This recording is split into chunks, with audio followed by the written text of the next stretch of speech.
Hello, hello.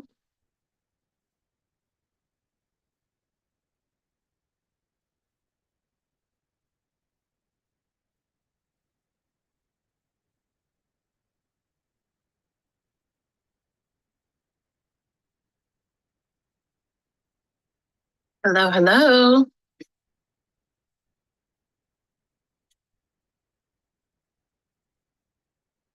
All right. I want to talk a little bit today about some recent news that has been shared via SHRM, which is the Society for Human Resource Management, and essentially just how wrong they are when it comes to some of the decisions that they've made recently. So let's talk about it. And I've titled this short presentation simply SHRM is wrong, because they are.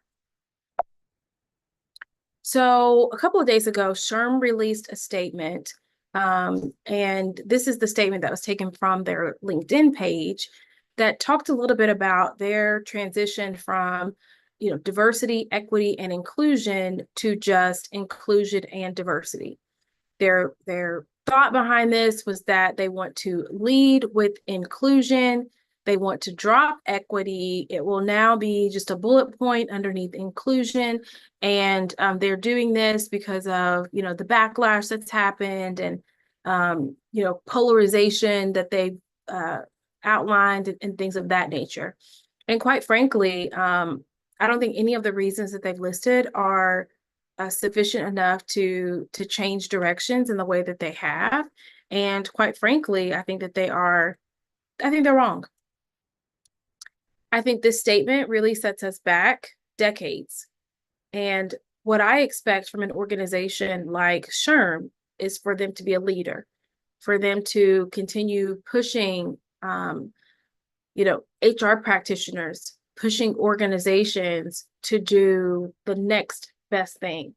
What's coming next that we need to be aware of, that we need to embrace, that we need to adopt.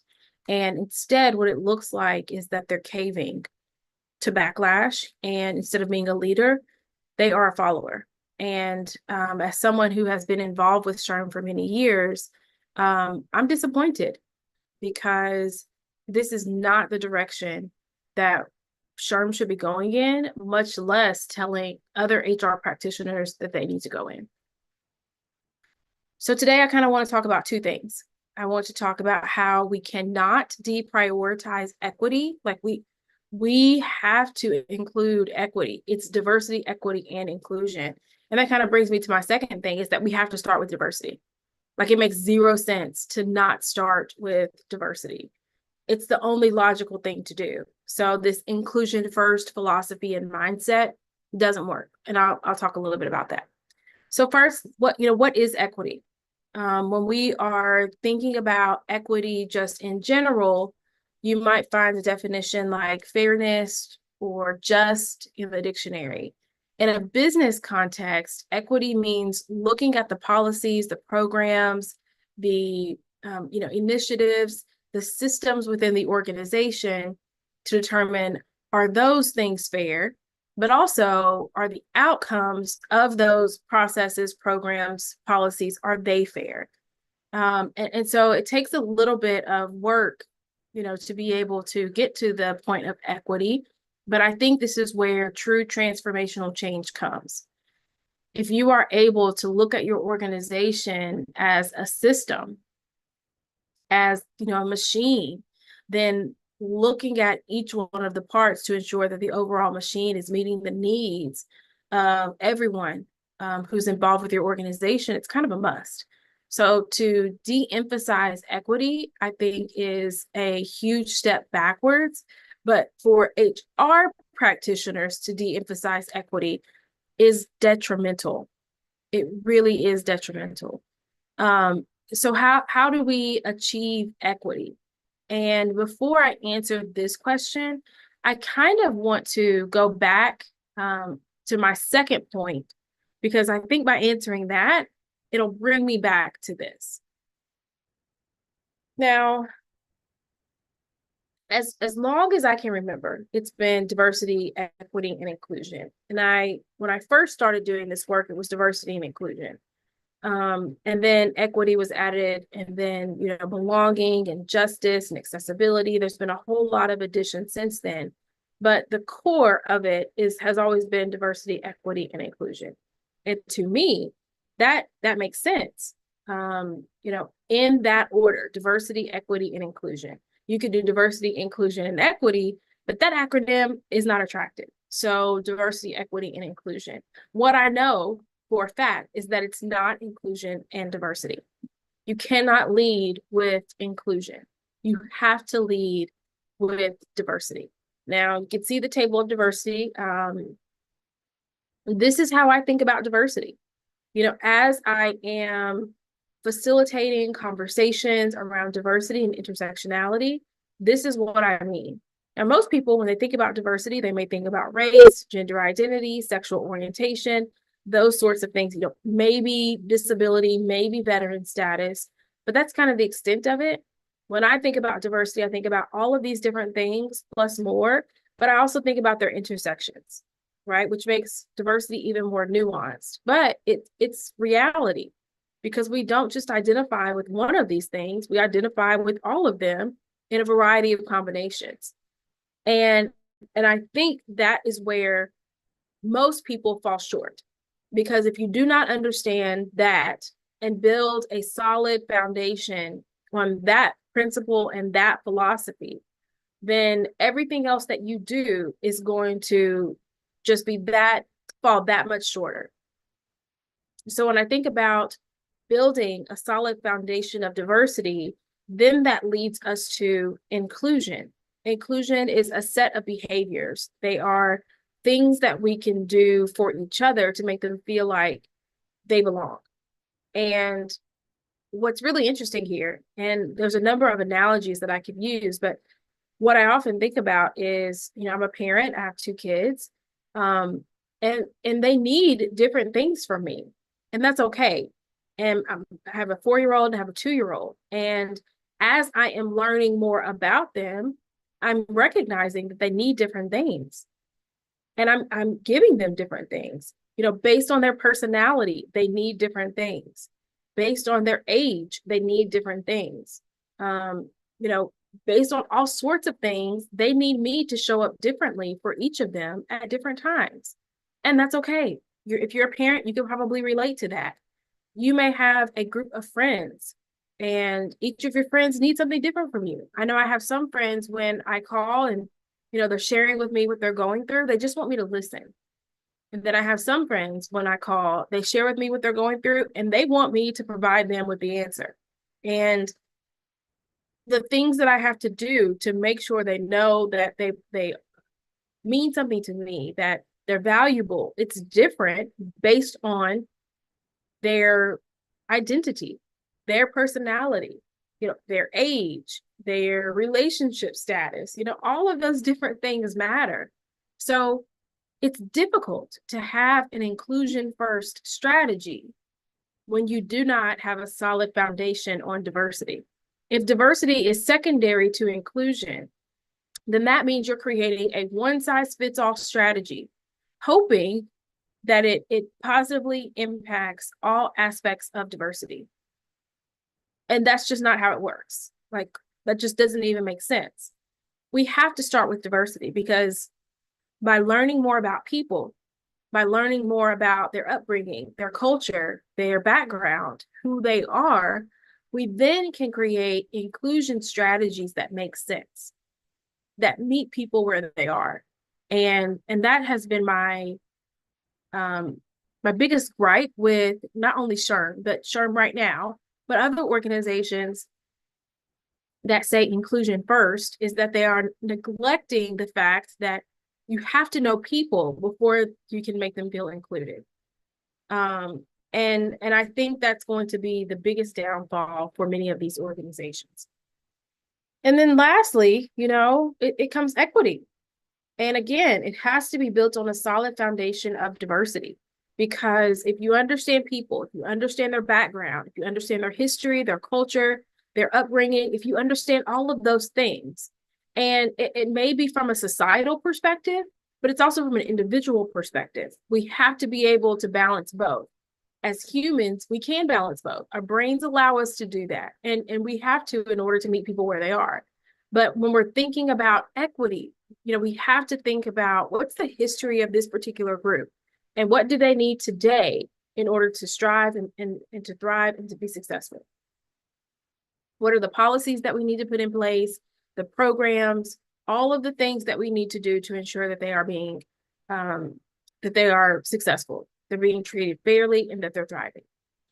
I often think about two things right now. I think about many organizations are implementing menopause benefits, benefit analysis. And if you kind of throw equity out the window, then you're not thinking about things like menopause benefits. And I think that that's brilliant. I think menopause benefits are a brilliant way to show people that they belong, that they are included, and that they're valuable. And so you're kind of saying that those things don't matter. I also think about paternity or parental leave. I think about families who are given leave after a child is born. I think about, more and more organizations are also providing leave with adoption. I think about IVF benefits. All of those things are you're saying don't matter when you de-emphasize and deprioritize equity. And I don't know that people understand that. You're saying veterans benefits don't matter, and they absolutely do. If you have a disability, you're saying that the policies and the benefits don't matter. And I think it's a step in the wrong direction. And I had such high hopes for SHRM and all the things that they could do and how they could stand out as a leader, that really this is disappointing. So there are two things that I think we can do to achieve equity. One is to spot current inequities. There are a lot of really great tools available. Many of them are free that you can access, on the internet, where you can go throughout your organization, kind of department by department, not just specifically for HR, but throughout your entire organization, and look at the inequities that may be present in policies, programs, initiatives, and their outcomes. And for many of these tools, it just kind of takes you question by question so that, you can really do the work to spot those inequities. That's a great short-term way to really understand and to see and to point out those inequities. There's another way that I think is more long-term, that's more sustainable. And really, once you have it, no one can take it away from you. And that's building that lens of equity. And really, it's building a lens of DEI because they all go together. Building that lens of equity helps you seek and spot and prevent future inequities. So if you're creating a new process, you're creating a new program, you will be able to sense as you're creating that program where there might be moments in that process that inequities could come into play.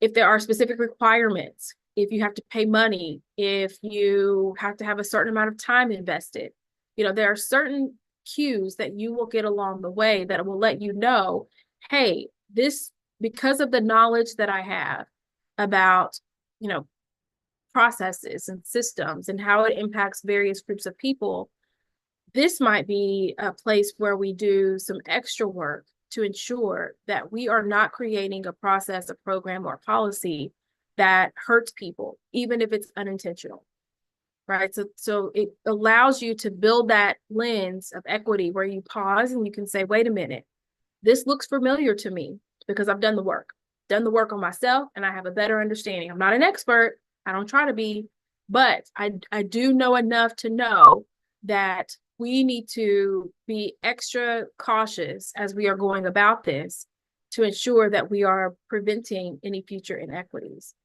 And you may not catch them all, like we're not going to be perfect in everything that we do, but Is there an opportunity to reduce the hurt as much as possible?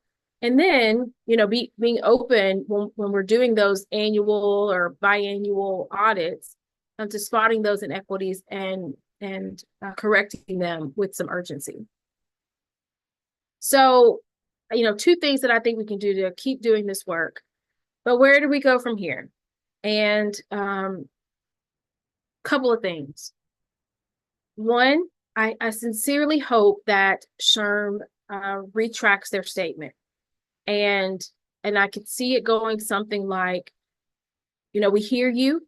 Perhaps we did not do enough information gathering from our stakeholders, meaning the members, and forming an opinion and a decision about how we move forward. And I sincerely hope that they then go back in time and say, let's do this all over again, and let's do it differently. And instead of them saying we're going to de-emphasize equity, I would love for them to say we're going to really spend some time figuring out how to make DEI work better. Because I think we can all agree that there are some organizations that are doing DEI and are not doing a very good job. I think we knew that, because they started perhaps in 2020 and it just never felt authentic. And now we're kind of facing the repercussions of that across the board. So I think SHRM could say, let's figure out how to move forward in a way that does not de-emphasize what we're currently attempting to do, but helps us be more effective and efficient in doing it. But here's what you can do as a practitioner, as a leader, as an influencer within your sphere of, the organization. Here's what you can do. I challenge you to look at your organization's current, efforts, your DEI initiatives. What are you doing today? Are you achieving the things that you set out to achieve? Are you checking the box on the things that you wanted to get done? If you said you wanted to create a workplace that was more inclusive and equitable for women, if you go through and look at all the initiatives and efforts and policies and programs that you have in place, are they helping women? Are they hurting women? Or are women the same as where they've always been within your organization? If you're not achieving the goal that you want to achieve, then you've got to pivot.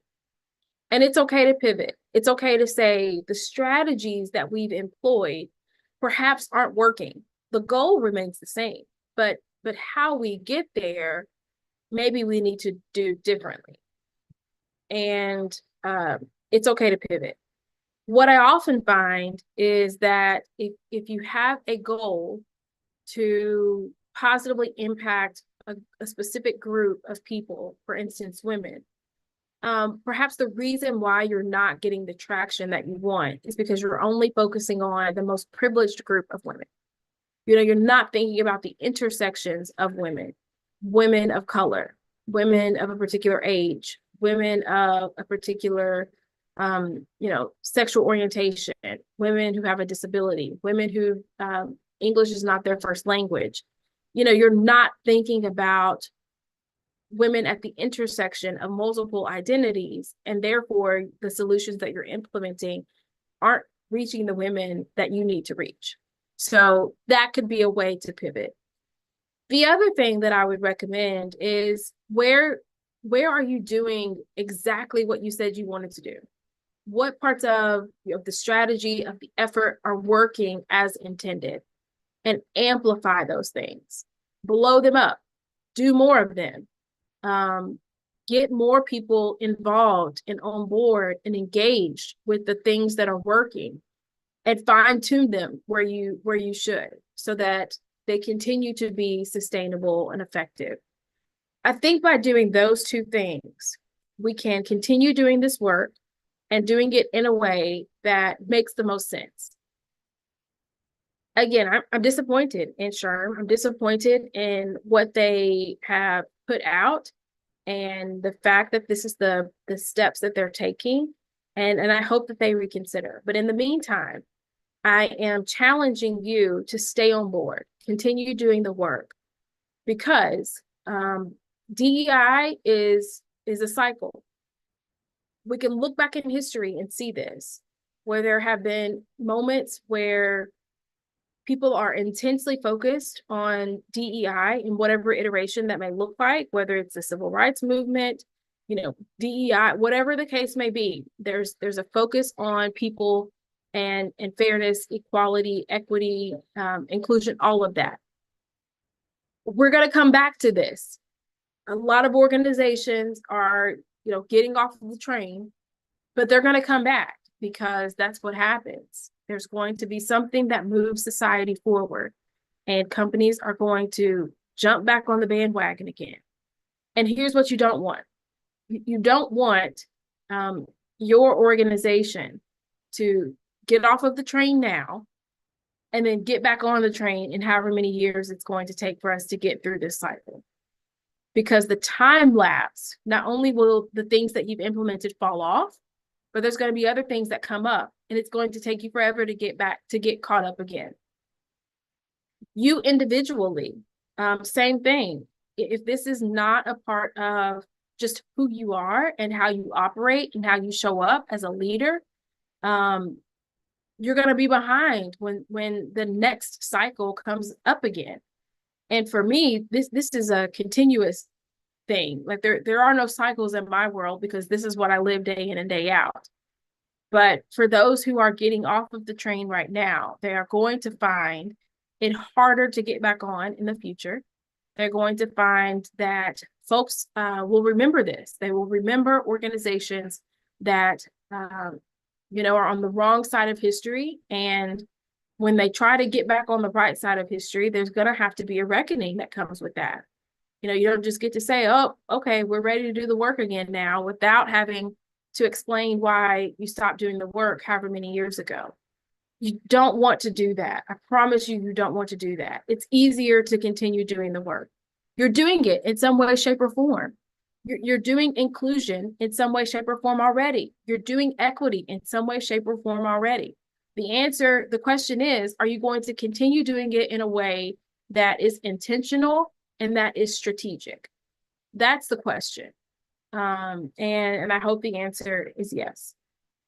So feel free to get your free copy of the Table of Diversity at tableofdiversity.com. If you have any questions, feel free to let me know. But in the meantime, SHRM, get it together. We do better. We're expecting you to. If you want to maintain that title as a leader within the industry, you have to. This is Demetria Miles McDonald with Decide Diversity, and I'll talk to you soon. Bye.